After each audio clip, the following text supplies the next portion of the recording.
Hi guys, so now I'm going to read you chapter 4. This will probably be my last one for a while, from my book The Whispers of Forgotten Land from the Prophecies of Eve. This is where it gets quite dark, so it's parental discretion required. I would recommend an age of 14, probably 16, depends on yourselves. As you can see, this is Colossus, and he's a bit of a gruesome character, so I think that sums it up really. So here we go, chapter 4, Through the Lake of Oblivion.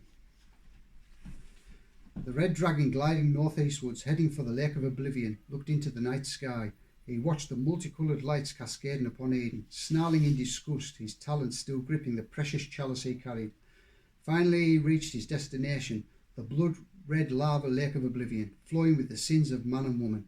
The red dragon dived in head first. The impact as he entered the lake splashed the blood lava into the air.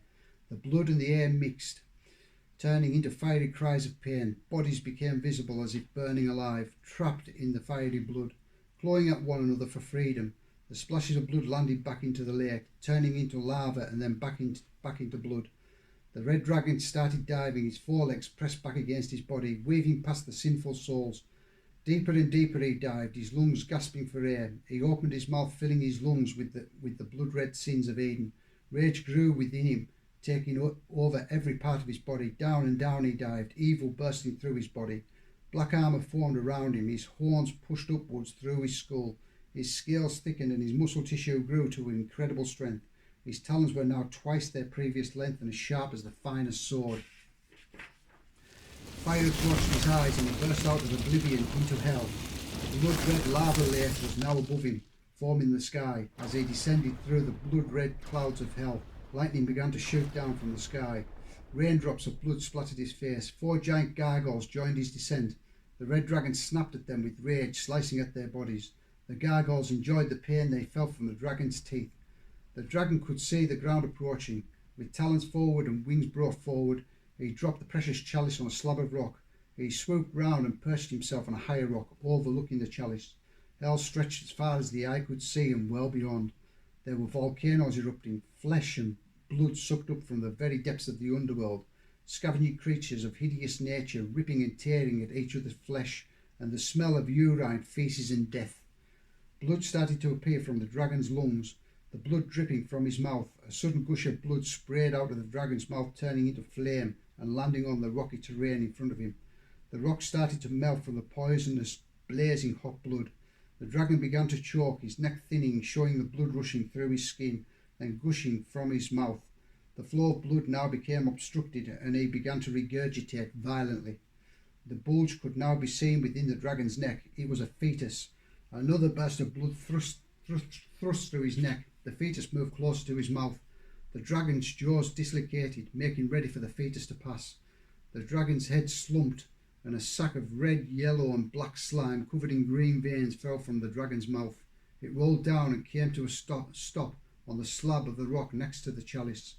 The scavenging creatures of hell picked up on the scent of the slimy sack and began to stampede. Hundreds of creatures ran, crawled, flew for a taste of the fresh meat. They ripped and tore at the sack in a wild frenzy. The fetus began to squeal. Then thunderous footsteps could be heard coming from a cave in the underworld. The footsteps echoed through the cave, getting even closer. The creatures stopped their wild frenzy to look where the footsteps were coming from. From the shadows of the cave came 3 giants, one-eyed monsters, each with a single horn on its head, hooved feet and colossal muscular bodies, holding huge weapons made from wood and nails. The gigantic monsters roared and began to club their way towards the fetus, spiking and treading on creatures of hell as they cleared a pathway towards the fetus. Plucking gargoyles from flight, their wings ripped apart and thrown to the floor. The smallest of the 3 giants picked up the fetus, up by its head with no regard to its safety. The biggest of the 3 picked up the chalice and held it to the dragon's slouched head, filling the chalice with the remaining blood still pouring from the corner of the dragon's dislocated jaw. The 3rd giant continued clubbing the surrounding creatures. The smallest giant and the largest giant brought the fetus's mouth and the chalice together. "Drink," said the smallest giant, pulling the fetus's head backwards. The poisonous blood poured into the mouth of the fetus. The fetus began to drink with thirst, the blood dripping down its shapeless mouth. Then the fetus was dropped to the slab of rock below the chalice. The fetus burst into flames. Screams came from within the fire. The three one-eyed giants stood back, and the red dragon pushed himself up onto his feet, throwing his head back. The dragon's jaw reconnected with the crack of bones. The flames engulfing the fetus began to calm, and the charred remains were now visible. The charred fetus started to grow in size. Larger and larger it grew, moving in pain, screaming. The sound of its bones cracking, its skin stretching, could be heard throughout hell and the underworld. Every creature stopped in its track, focusing its ears on the screaming. The fetus formed into a hooved beast. 4 horns pushed up through its head, increasing the pain. Hair grew over its lower torso, and its backbone cracked as it moved out of its fetus position. The beast began to rise to its feet. Fingers long and pointed were pushing their way out of its hands. They grew even more pointed. Black glossy nails with red tips began to grow, pushing their way through the ends of the fingers. The beast's upper torso began to cover in rippling muscle. The beast moaned and groaned, then burst into a sickening laughter as it raised its head to look over hell. Its eyes were yellow and goat-like. It raised its right arm, pointing outwards, and in a vicious and hideous voice began to bellow, "Creatures of hell, hear me! Kneel before your God, for I am reborn." The beast then raised its arms to the sky of oblivion and bellowed out again, "Rejoice in the flesh and blood. Raise your armies of darkness, for we prepare for war with Eden."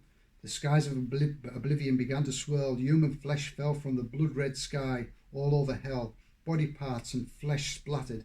As they hit the rocky terrain below, the creatures began to chant, "Satan, Satan, Satan, Satan, Satan."